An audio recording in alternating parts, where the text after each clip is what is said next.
يا مساء الفل، ازيكم عاملين ايه؟ يا رب تكونوا بخير. انا نسمة ودي قناة نستو تورتن. نعمل مع بعض 3D كيكس، والنهاردة هنعمل بيتشو 3D كيك. بيتشو هو شخصية من شخصيات البوكيمون، والمفروض ان هو بيكاتشو وهو صغير. طبعا عشان نعمل الكيك لازم يكون فيه دعامة في النص عشان تمسك الكيك كويس. وهنبتدي نحط طبقات الكيك والجناش فوق بعض زي ما احنا متعودين.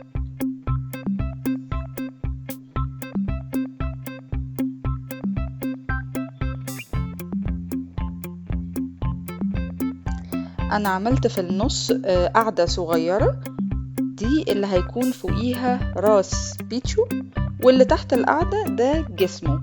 هو المفروض ان هو هيكون قاعد. وبدأت أنحت الجزء بتاع الجسم بحيث يكون شكله انسيابي لتحت. فشلت الحواف الحادة اللي فوق في آخر طبقة من طبقات الجسم.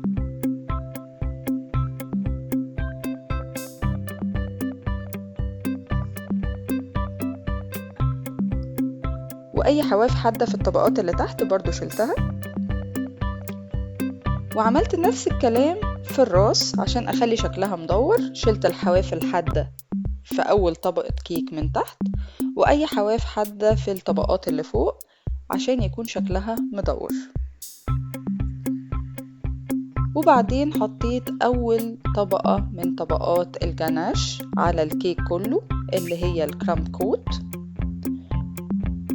وسبتها شوية في التلاجة. وبعدين حطيت الطبقة التانية من الجناش، دي المفروض الطبقة اللي هتكون تحت عجينة الشوكولاتة على طول. طبعا عشان أخلي الشكل مدور مظبوط استخدمت القطعة البلاستيك عشان أمشي على الجناش بيها يكون شكلها مظبوط. بعد ما سبتها في التلاجة تمسك كويس بدأت أعمل عجينة الشوكولاتة.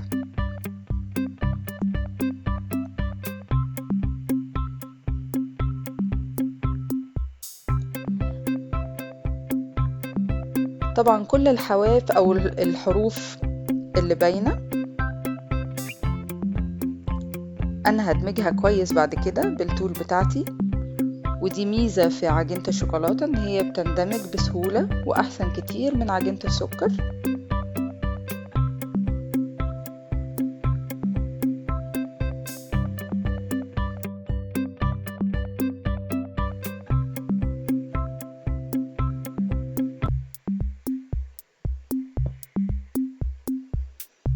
وأي زوايد في العجينة من تحت بشيلها بالكاتر،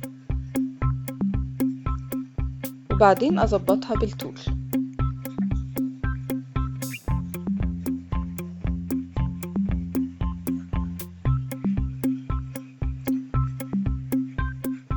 أنا حطيت عجينة الشوكولاتة على الجزء اللي تحت الأول لوحده، وبعدين على الراس لوحدها لأن ده يكون أسهل. وبعد كده هدمجهم مع بعض.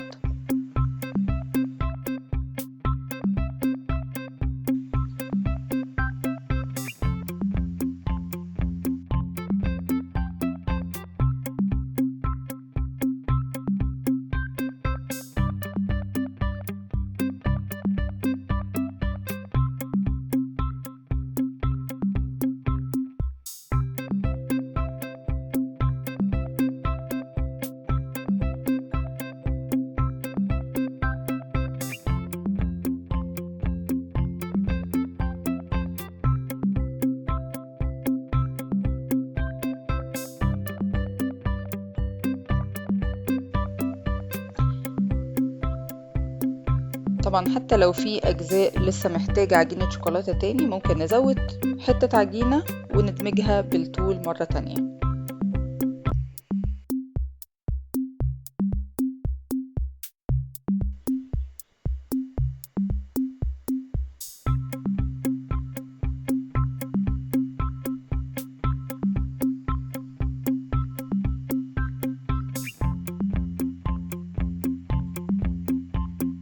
طبعا الجزء ده بياخد وقت شوية في الدمج لحد ما احس ان الشوكولاتة كلها اندمجت مع بعض وبقى شكلها كويس.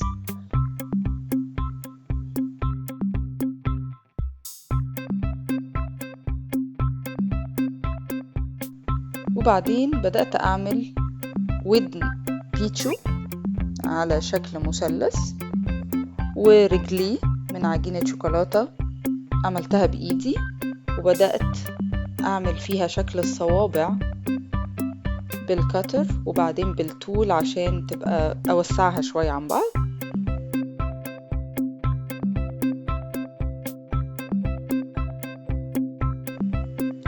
واخد بالي ان الرجلين يكونوا مقاس بعض، ما تكونش رجل اكبر من رجل. وبعدين هسيبها تمسك في التلاجة شوية عشان لما اجي اركبها تكون متماسكة، ما تكونش طرية. وبعدين بيتشو عنده زي سلسلة حوالين رقبته لونها اسود، عملتها من عجينة سكر سودا.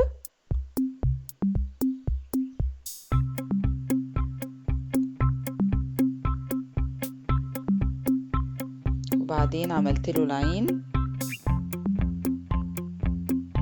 برضو العين بسيطة عبارة عن دايرة سودا وجواها دايرة بيضة.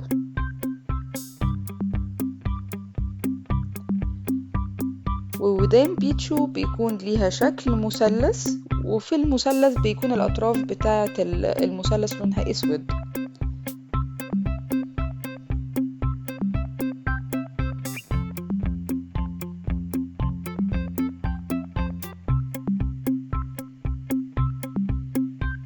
طبعا يفضل يكون فيه رسمة أو صورة قدامنا للشخصية اللي احنا بنعملها عشان نشوف التفاصيل بتاعتها ونعمل زيها.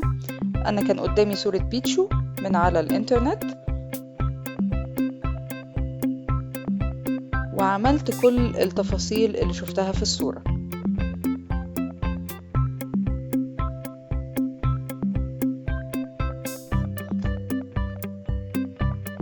طبعا عشان نثبتها في الراس لازم يكون فيه خلة عشان تثبت أكتر وما تقعش. وبعدين ديل بيتشو لونه أسود وبيكون واقف شوية، فأنا هعمله من عجينة سودا وبرضو هحط فيه حاجة تثبته.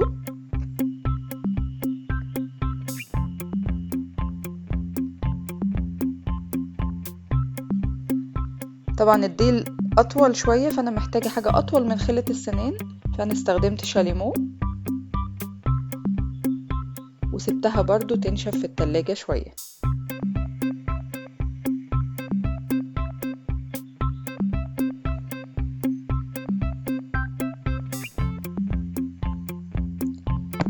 وبق بيتشو خدوده بيكون لونها روز، والإيدين برضو عملتها من عجينة شوكولاتة وحطيت فيها شاليمو عشان تثبتها أكتر لأن هي هتكون واقفة في الجنبين، فطبعا دي هيكون سهل جدا ان هي تقع لو ما ثبتناهاش كويس.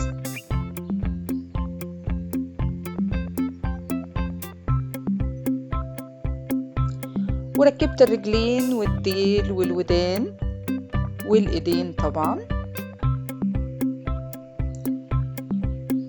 وده الشكل النهائي لبيتشو. شكله ظريف جدا، اتمنى يكون عجبكم. ما تنسوش تعملوا سبسكرايب لنستو تورتن عشان توصل لكم كل تورتاية جديدة بنعملها، واشوفكم التورتة الجاية. باي باي.